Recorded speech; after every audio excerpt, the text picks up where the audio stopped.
Boardroom Bound, episode 138, The Ideal Candidate from the Eyes of a Recruiter with Patricia Lenkov. Talk to and try to meet with as many people in the organization as you can, aside from reading everything and getting all of the financials and the documentation. Just talking to as many people as possible is going to be very helpful. Hello, and welcome to this episode of Boardroom Bound.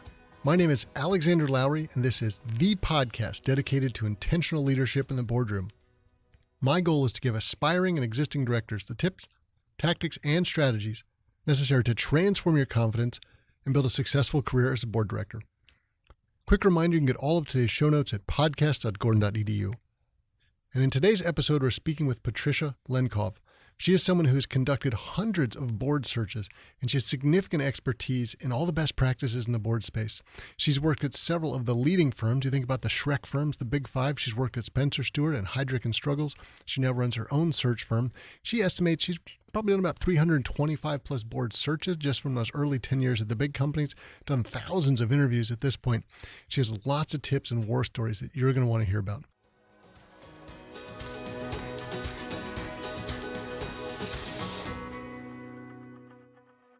Before we jump into today's show, I'd like to share a message from our sponsor about director certification.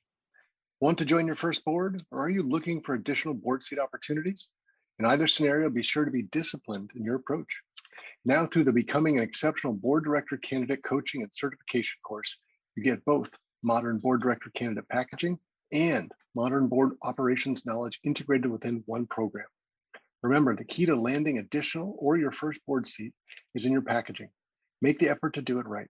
Program graduates also receive their globally recognized International Board Director Competency Designation upon course completion. It's designed for individuals and groups. You can learn more at bit.ly/IBDC-D. That's bit.ly, bit.ly/IBCDC-D. And now let's jump into the show.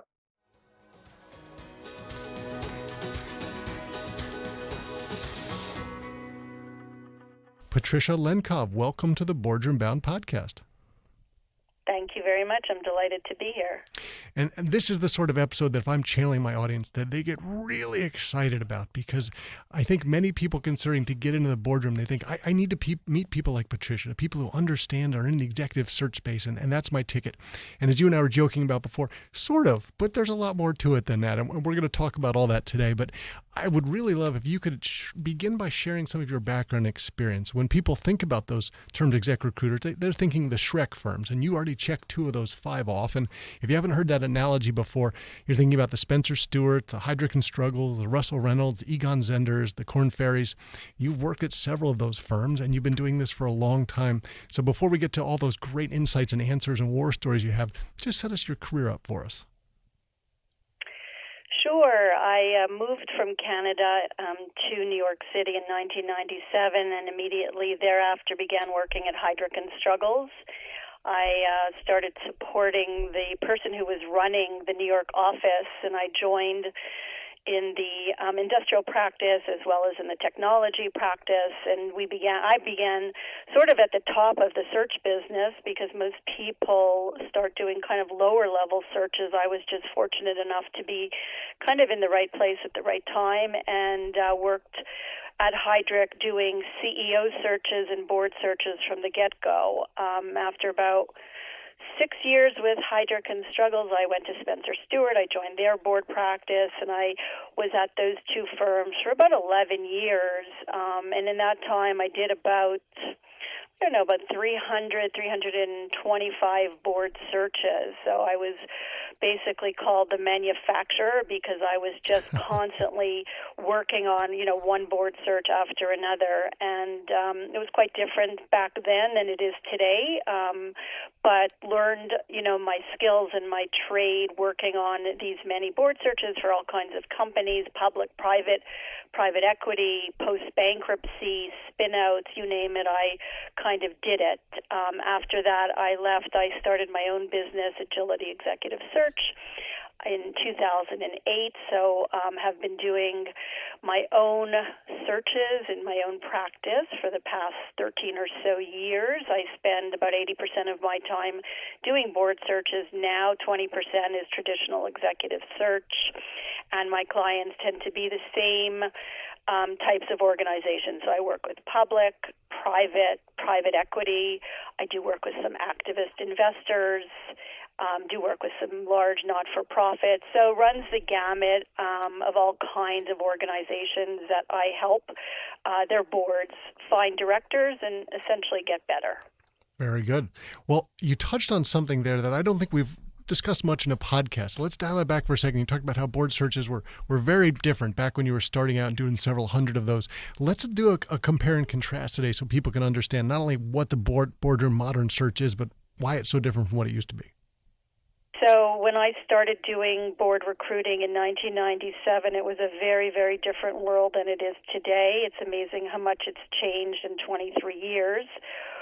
When I started doing these board searches, it was very much a closed system. So we had lists of people, we had binders of people. We've all heard of the binders of people. Well, we did have them. A board candidate was always a CEO, and CEOs were sitting on, not only their own board, but they often sat on 2 or even 3 outside boards. So the population that we pulled from was basically very small, very tight-knit. People knew, who each other was. And interviews, were very casual. References were almost non-existent. Competition wasn't there. We were very careful about selecting who to put on a board because it was an appointment for life. Like the Supreme Court, we used to say, be careful, we're, inviting you to join this board for life. And that was standard. So, and again, we knew who everybody who was a contender was. There wasn't a lot of originality, creativity. It was a very, what should I say, risk-adverse, carefully, to keep it sort of in the family, boards, was always the same people over and over again. So that, of course, is no longer the case, but it definitely was like that when I started doing this work 23 years ago. And so when some people consider what the old days looked like versus today, I imagine one of the first things that comes to mind would be LinkedIn, right? And you were joking about having a book, literally a printed book of binders versus there's an electronic database now. And I imagine LinkedIn is a very useful tool in some ways. We talked about expanding the pool of candidates. It's not just sitting in retired CEOs or sitting in retired CFOs. There's lots more people out there. That's probably an example of how some people can either begin to raise their profile or people can check up on their information as a beginning point. Can you talk to us about how you see LinkedIn as a tool for not only for the perspective of you doing a search, but also for a candidate? Yes. So I always say that to candidates, to everybody actually, LinkedIn could be your sort of most valuable piece of real estate that you have available to you for free or for almost free. It is extremely valuable. It's, a parking spot that you have available to use to your best advantage. And anybody who is at any stage in their career would be wise to pay careful attention because it is sort of the central conduit of information on people, for career purposes, for sure. And the other thing is if I Google, anybody's name, it usually comes up as the first or second result in a Google search. So it is important. I am sometimes surprised that, sort of people still don't really appreciate how valuable it can be. So, and what I mean by that is with the right profile and the right profile picture and the right keywords and the right information, you can attract all kinds of opportunities. And, of course, the opposite is also true. You may attract all kinds of people trying to sell you things. Right. But, that sort of goes with the territory, so you take the good with the bad. But I think for anybody who's interested in sitting on a board or sitting on the next board, they should spend a little bit of time making sure LinkedIn properly reflects their accomplishments and who they are and what they've done.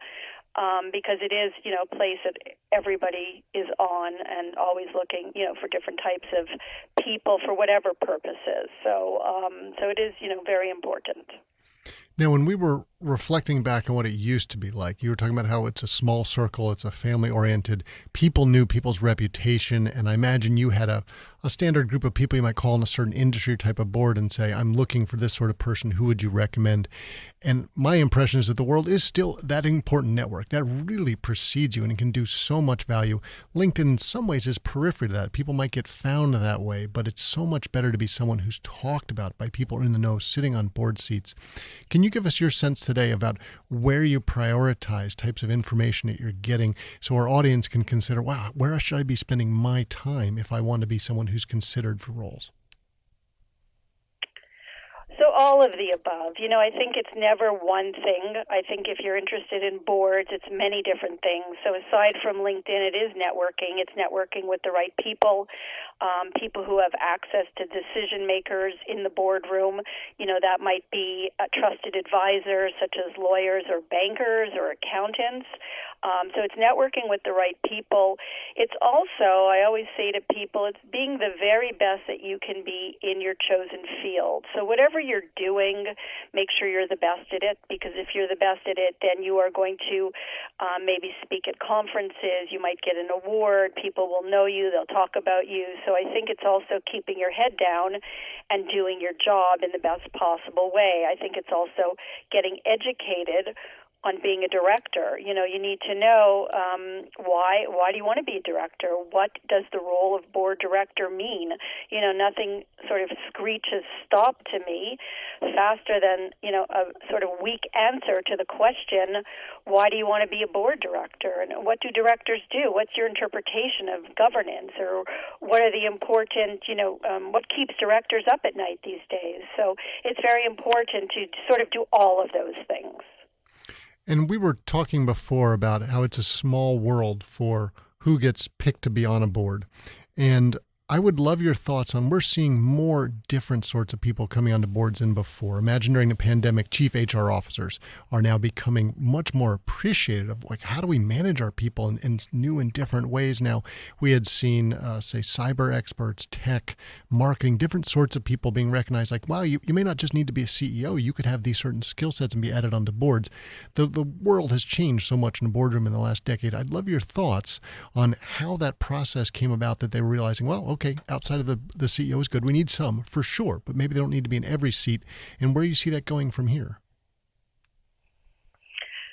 So that's actually very, very interesting and very important, and it's kind of like what came first, the chicken or the egg, because I think what happened, or actually I know what happened, is the work of board members became more onerous. It takes more time to be a director now than it did back in the good old days that I was talking about. So as a result, people could realize quickly, because directorships became kind of harder. You had to work harder and take it more seriously as we have evolved, and good governance, has gotten better. So I think what happened is CEOs, quickly realized I can no longer sit on my, 3 or 4 outside boards. And it became the norm to sit on a 0 or 1. So that's currently the case. Sitting CEOs sit on 0 or 1 outside boards. And as a result, we, myself included, but directors and boards, anybody working with boards have had to look in other places because CEOs, were no longer available due to the increased requirement of each board. So still today, the top skills on boards are operational expertise, of course, but in addition to that, financial expertise is necessary on every single board. Every board has an audit committee, particularly in public company boards. This is, key, important, critical, et cetera, et cetera. Other things that are important that have changed over time, so ESG, so you mentioned human capital. Certainly, environmental sustainability expertise was not talked about 5 years ago. It's definitely something that everybody is or should be talking about. Risk management, we've seen obviously through COVID the challenges of business continuity. I started seeing risk management requests on boards of banks probably about 20 years ago, but now, it's obviously a much bigger consideration, and the type of risks that companies are facing, have certainly changed. So it's always evolving. There are certain things that stay constant. I think what's very, very important to realize for anybody who wants to sit on a board is as important as these skills and hard skills and experience are soft skills. Soft skills, obviously can be harder to measure, but extremely, maybe even more important than the hard skills. Things like leadership, analytical skills, independence of thought, willingness to ask difficult questions. I always reference on this, is this person, do they have the ability to push back, ask the tough questions without alienating the room? Ability to work collaboratively, communication skills, key, written, verbal, very, very important. So all of these soft skills, I think, are extremely important to anybody who's thinking of sitting on a board or sitting on a board right now. They would do themselves a favor to sort of think through some of the soft skills and improving the areas that they may, feel that they're not, particularly strong on. I imagine people listening to that point you just made there are probably wondering, well, how do they assess that during the interview process? And maybe you can walk us through a bit of what it looks like from your point of view. And we should be very clear is that you would be working for an organization filling a board seat, not for any candidates who might be contacting you or you're finding to put forward for them. So you're taking the board's perspective. Can you walk us through the process sort of from beginning to finding the finalists and bringing them in for the interviews, what that looks like? Yeah, it's very interesting because, I always say search and recruiting is an art and a science, and the science is the paperwork. Are you a CPA? Have you run a business? Are you a marketing person? What's on your resume? What is the size of your responsibility, the budget, the people, the team? All of that is kind of the science and the facts, and for me, that's just the beginning. Where the decisions are made, and I think where the success happens or not, is in the soft skills. And that is obviously nuanced and much more challenging to assess. I think, boards and people such as myself assess this in different ways. A lot of it happens naturally, organically through the interview process. And what I mean by that is, obviously you get to know somebody as a recruiter with thousands of interviews, under my belt. I know how to, read between the lines. And I always say it's not so much what a person says, it's what they don't say. It's how they behave through the interview process. And I'll give you an example. I was actually just on a call earlier with the CEO and a board of a public company that I'm working with now, and we're recruiting, and we have a couple of directors that we're considering. And it's interesting because some have demonstrated eagerness, some haven't responded, some haven't followed up and done what they said they were supposed to do. And this is very telling, and, people are making judgments. For example, John Smith said that he was going to send another document to the CEO on this day and didn't. Of course, it's not going to make or break, but it's a bunch of little sort of clues and behaviors that you begin to see through the process that give an indication of the soft skills. And of course, there's always proper assessments. I sometimes do a Hogan assessment with my board candidates, which is probably a little out there because assessments for board candidates is something that's not often done. But it's another way to get data on a person and how they are and how they will be in the boardroom as a human being, as a director, beyond their financial skills, beyond their operational skills, but just as a person, as a decision maker, as a leader.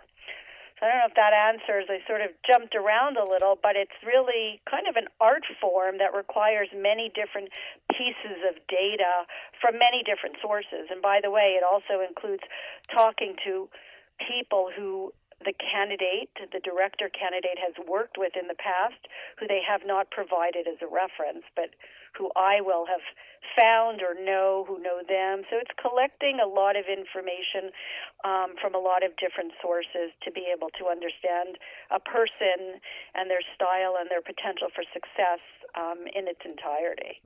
So, Patricia, that does make sense. But to one, I'm guessing that's really sort of one side of the equation. That's the organization is looking to hire's perspective and doing all of their due diligence. I'd love your best practice guidance so we could give listeners who want to be candidates, because they should be doing due diligence on the other side to make sure that they also think they're going to be a fit, that they're going to add the right value, they're going to enjoy the experience, it's a place they'll grow and develop, and also just be successful for both themselves and the organization. It's not necessarily an easy thing to do, especially if it's your first time going to a board role, to do that. I would love, from your many experiences through this, what guidance you would give people to think about how they should do their own due diligence through the process. So I actually did a whole webinar on how to interview for a board seat from the candidate's point of view, because it's extremely important. It's a very good point, and it's very important because not only is each board seat a lot of work, as I mentioned, but there's an element of risk. You know, you want to make sure that you're aligning yourself with a company where you're not kind of get caught blindsided because of some things that might be going on that you don't really know. So I think it's really important not only to meet, your interview process will typically start off with the nominating and governance committee, but I think it's important to meet hopefully with the entire board. Above and beyond that, I think it's a best practice to meet obviously with the CEO, but in addition to that, to meet with as much or as many of the senior leaders that you can. So sit down with the CFO, maybe with the general counsel, with the CHRO, and really try to understand and get at sort of what's going on in the company. What is the culture like? What are their pain points? Are there outstanding, is there outstanding litigation, and so on and so forth, because it's through those sometimes more informal conversations that you're often going to pick up, information that's going to be helpful in your decision making. So I think, net is talk to and try to meet with as many people in the organization as you can, aside from reading everything and, getting all of the financials and the documentation, just talking to as many people as possible is going to be very helpful. And of course, that advice might vary a little bit, but depending on the type of organization we're talking about. For example, a public company is going to have a lot more publicly accessible information that someone is probably going to be able to give. But we sort of hinted before about so many different types of organizations might be looking for someone to be in a board, right? So, but from activist hedge funds to large private equity to, public companies to family businesses, there's so many different varieties of organizations that are out there. And when you think about people that are saying, I'm ready to be on a board, or I'm beginning to starting this journey, there's so many different pockets, and maybe it plays to someone's specialty, their tradition, their history, what they know. Do you have any thoughts or people thinking about, well, how do I figure out this whole board universe and where should I begin my journey? Yes, good question. There are many different places, I think, to begin the journey. But I think for many people, and I bet you've heard this before, I think for many people, the journey begins on a not-for-profit board. I think, in many cases, people start small. And, I don't mean to say that not-for-profit boards are small, but they start in an area where they have a particular interest. They might be passionate about a mission. Maybe they've done some volunteer work, and eventually they get on a board of an organization that they've supported. Maybe they've given, money or and so on. So I think getting your feet wet with an organization, not-for-profit, where it's not easier. It's not always easier. It actually could be more work and more complicated, but it's a good way to learn governance. I think, another sort of entry point, of course, is private companies and smaller companies. People often get on a board or even an advisory board of a company that, somebody they know might have invested in, or they're an entrepreneur and they're advising them. So there's sort of all of these a little bit more informal ways to learn governance. And then, the other, of course, avenue is many people begin and they take classes on governance. There's all kinds of courses out there. There's online courses. There's courses at different universities. The National Association of Corporate Directors, actually a good thing in many cases to really understand the role of directors and get comfortable before they take on an actual board role. And of course, then lots of people choose to read books. There's tons of books on governance. So people sort of dip their toe in the water and start the journey, in any of those kinds of ways. Oh, and one more way, actually, I'll say is a lot of people, actually, when I'm talking to them and they say, I don't have board experience, but I presented to my board. Mm-hmm. So they're a senior executive at McDonald's, and they've had to present in front of the McDonald's board over and over again. They gain a lot of experience and confidence through those types of experiences as well. I was just going to ask you that sort of age-old conundrum of how do you get the job without experience and experience without the job, right? So let's pretend someone hasn't been on any boards, including a nonprofit. Presenting to a board is really good, giving the information. When you are the executive recruiter and you're hearing back from someone, okay, I haven't sat in a board seat yet, but just like your story, I've presented to McDonald's board, which sounds really impressive for some people. Where do you put that in a pecking order of experiences that you can say, okay, I understand this, I can appreciate it, I can share this person's learned this, versus say someone who has been on a nonprofit, but let's say it's not like a large national organization, it might be something local. Some recruiters would say, I discount that because I can't know what the real experience was. Talk us through your thought process about these sorts of different experience when someone is beginning to build their board portfolio that they can call upon for interviews and credibility. I think it depends on the company. If I am working with, it depends on like my client. So I'll give you an example. So right now I'm working on a board search.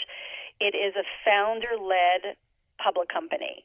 And the founder, who is the largest shareholder, has explicitly said, I really want to give opportunities to people who don't have, I want obviously a qualified director, very, very important, but I don't mind if they don't have previous board experience. I know what I'm looking for, and we will give them the mentoring from a governance perspective to teach them the board, the board nuances, but I don't care. So that's like sort of one kind of situation where it opens it up.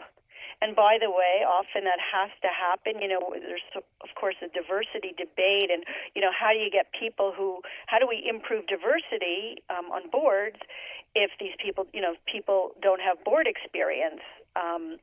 So, somebody has to say, yes, I'm willing to bring on a new director. So I think some companies absolutely want board experience. In particular, as an example, so when I have worked with activist investors in those situations, they are coming at a publicly traded company that has some problem and in need of transformation. And in those cases, you typically need a board member with board experience because you have to come in and really hit the ground running. It's not kind of a training wheels exercise. It's a company in need of fast transformation, which is why the activist is trying to change directors. So there are cases where previous experience is absolutely necessary, and then there's other cases where it is not, and other cases where some semblance of governance knowledge will be enough, such as advisory board or not-for-profit. So it really is on a case-by-case basis, I guess. That makes sense. And I imagine something in the back of the mind for many of my listeners today is, okay, this sounds like exactly the kind of person I need to know Patricia and people like Patricia. And I imagine for the recruitment process, you have people that you talk to who give you referrals of candidates. There might be some searches out there on LinkedIn to try to find people that way. But of course, some people are proactive and they're actually reaching out to try to find the right people to connect with. And it might be very different at one of the large Shrek firms to figure out who the right person to connect with versus someone like yourself who's begun a company that's probably easier for someone to say, okay, just Patricia would be the right person to talk to. But talk us through, Patricia, maybe good and bad examples of someone who's done the outreach, wanting to connect with you, to be on your radar, to be a candidate that you would think of. I'm sure you have experiences where you've said, that's exactly the right way to do it. I wish more people did it like that. And please don't ever do it like this. This is painful.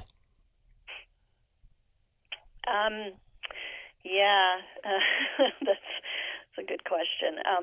So I think, the best way to do it is to remember It's amazing to me how many people really don't remember this, that we do work for the company. We are engaged and, retained by the company that's looking for the director. So we're not career counselors, advisors, coaches. There are people who do that, and, they are certainly out there and can be very effective. We are in business to help our clients, and our clients, again, are the companies that hire us, find the right director. So the best thing for a candidate or potential candidate to do is to send, I'm always looking for new people. So I'm always interested in new resumes and backgrounds, and connect with me on LinkedIn. But on the other hand, please don't ask me to take 15 minutes to look at your paperwork or your bio or give you feedback, because amazingly enough, I get asked that every single day. And if I were to do that, I used to do a lot more because I had a lot more free time and, I didn't sort of screen as hard as I do now. But it's really hard for me or any recruiter to spend 50, even if it's 50 minutes on you and listening to, your questions about careers and boards and answering specific questions. So I think the best thing to do is send us your information, but be patient. And I acknowledge every single resume I get, but I can spend a whole lot, above and beyond that. But I will certainly, keep everybody's information in mind. And when I'm working on an appropriate board search, that's when I'll spend a whole lot of time getting to know you. Well, it sounds like there's a huge amount of value that you could bring if you had more time to do it, but maybe that's one of the reasons why you've got a book coming out, because you have multi-decades of knowledge in this space to be sharing. So maybe you can tell us a little bit about the book that's coming out. I'm sure many listeners would benefit tremendously from reading it.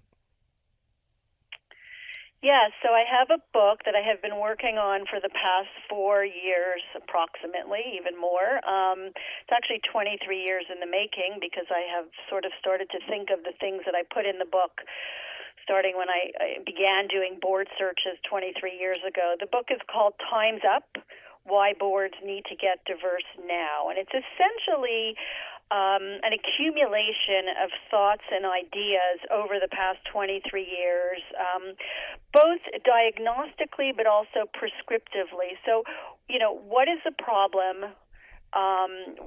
I look at different groups of people and sort of unique situations that affect different populations. But most importantly, the idea is the case has been made, diversity improves business results. Okay, so we don't have to make that case anymore. We've proved it. It's been written about. It's been researched. How do we go ahead and actually make the changes that we know are important? We've talk a lot about diversity.